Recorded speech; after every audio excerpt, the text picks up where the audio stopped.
आज हम लोग बात करते हैं बिहार लोक सेवा आयोग पटना के बारे में। सामान्य प्रशासन विभाग जो है इसको 14 जुलाई को नोटिफिकेशन दिया था, 14 जुलाई 2016 का। प्रारंभिक परीक्षा में तो सिलेबस में कुछ चेंज नहीं आया था। हम लोग इसकी बात करते हैं इसके पैटर्न्स का, पैटर्न में क्या चेंजिंग आया। तो प्रिलिमिनरी एग्जाम में इससे कोई पैटर्न चेंज नहीं हुआ, टोटल सब्जेक्ट वही था। क्वेश्चंस का कुछ पैटर्न चेंज हुआ था, इसमें 4 ऑप्शन के बजाय इसमें इस बार 5th ऑप्शंस को ऐड किया गया था। तो वो 5th ऑप्शन था, बहुत कंफ्यूजिंग था, इस वजह से बहुत लोगों का कंफ्यूजन हुआ है। बहुत सारे स्टूडेंट इसका शिकार भी हुए हैं, इसका प्रॉब्लम्स भी फेस किए हैं। तो इस बार जो पहले जो रिजल्ट आता था वो पहले टोटल जो जितने स्टूडेंट अपीयर होते थे प्रिलिमिनरी एग्जाम में उसका 10% रिजल्ट दिया था। लेकिन इस बार ऐसा नहीं है, इस बार है कि टोटल जितना वैकेंसी है, जितना सीट है, उसके 10 गुना लोगों को ही वो 10 टाइम्स स्टूडेंट को ही मेंस में अपीयर लेने दिया जाएगा। तो ये हो गया प्रिलिमिनरी एग्जाम जो कि हो चुका है, तो इसका रिजल्ट भी बहुत जल्द पब्लिश होने वाला है, शायद जुलाई में हो। मुख्य परीक्षा की बात करें तो मुख्य परीक्षा के सिलेबस में चेंजिंग आया है, जिसके बारे में बात करते हैं। तो मुख्य परीक्षा के बारे में जो कंपलसरी पेपर है, कंपलसरी पेपर जो सामान्य हिंदी है 100 मार्क्स का है, बिल्कुल वही है। इसमें से 30% मार्क्स लाना अनिवार्य है, बिल्कुल ज़रूरी है। अगर उससे कम लाते हैं तो आपको योग्य नहीं माना जाएगा और आपको मेधा सूची में, मेरिट लिस्ट में आपको ऐड नहीं किया जाएगा।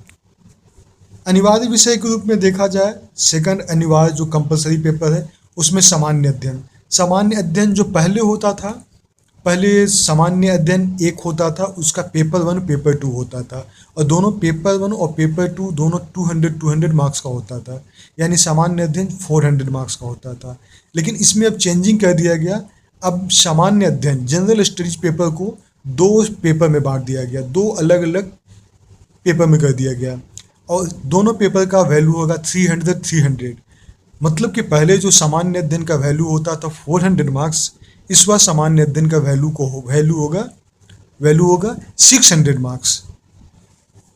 ऑप्शनल पेपर में जाएं तो पहले ऑप्शनल पेपर 2 होता था, जिसमें कि दोनों जो ऑप्शनल जो सब्जेक्ट होते थे उस सब्जेक्ट के 2 पेपर होते थे, यानी 2 ऑप्शनल सब्जेक्ट हुआ। तो हर एक सब्जेक्ट का 2 पेपर 1 पेपर 2 होता था। सारे का मार्क्स 200 होता था। इसका मतलब क्या हो गया, 2 ऑप्शनल पेपर मतलब 2 मल्टीप्लाइड बाई 2 यानी 4 टोटल 4 पेपर हो जाते थे। फिर 4 पेपर का टोटल मार्क्स जो हो जाता था 4 मल्टीप्लाइड बाई 200, इसका मतलब कि 800 अंक का होता था। लेकिन अभी जो संशोधन, इसमें जो चेंजिंग आया, उसमें से पहले तो ये बोला गया कि आपका जो ऑप्शनल पेपर है जो 04 से 37 तक जो कोड में दिया गया है जो ऑप्शनल का, इसमें से आपको कोई एक पेपर ही चुनना है। और ये दोनों पे एक पेपर का, एक सब्जेक्ट का जो पेपर 1 पेपर 2 होता था ना, तो एक सब्जेक्ट का पेपर 1 पेपर 2 को दोनों एक में ही मिला दिया गया है, और दोनों मिला के टोटल हो गया है 300 मार्क्स का। यानी एक ऑप्शनल पेपर होगा अब 300 मार्क्स का, और इसका टाइम पीरियड होगा 3 घंटा का। सिलेबस में देखा जाए तो ऑप्शनल पेपर के प्रथम पेपर मतलब कोई भी ऑप्शनल सब्जेक्ट्स है उसके पेपर 1 पेपर 2 को दोनों को ऐड करके जोड़ दिया गया, एक ही पेपर में मर्ज कर दिया है। किसी भी उम्मीदवार द्वारा सभी विषयों के उत्तर या तो हिंदी में लिख सकते हैं यानी देवनागरी लिपि, या अंग्रेजी में लिख सकते हैं, या उर्दू में लिख सकते हैं, किसी एक भाषा में लिख सकते हैं।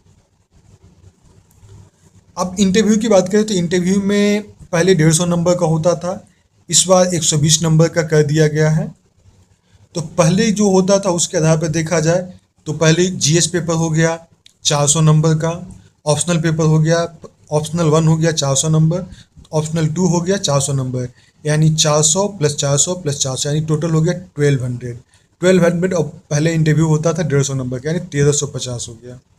अभी जो है चूँकि जीएस पेपर हो गया है 600 नंबर का, 300 और एक ऑप्शनल पेपर है तो उसमें हो गया 300, यानी टोटल हो गया 900 प्लस 120 इंटरव्यू का हो गया, तो अब हो गया 10-20 यानी 1020 मार्क्स पे ही मेरिट तैयार किया जाएगा।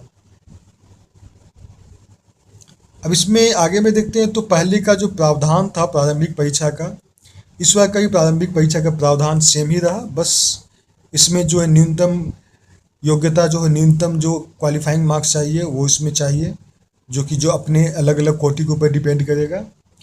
और उम्मीदवार की जो कुल संख्या जो है उसके 10 गुना को ही लिया जाएगा, जो कि पहले मैं डिस्कस कर चुका हूँ।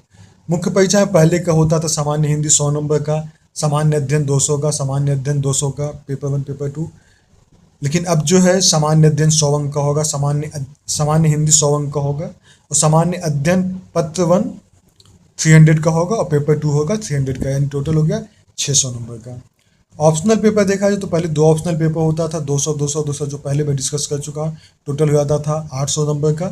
इस बार ऑप्शनल पेपर मात्र 300 नंबर का होगा, 300 मार्क्स का होगा ऑप्शनल पेपर, और एग्जाम टाइम होगा 3 घंटे का। आप प्रश्न पत्र को हिंदी इंग्लिश दोनों में लिख सकते हैं। इसका लिपि आप देवनागरी, अंग्रेजी या उर्दू किसी एक भाषा में उत्तर दे सकते हैं। Okay friends, thank you.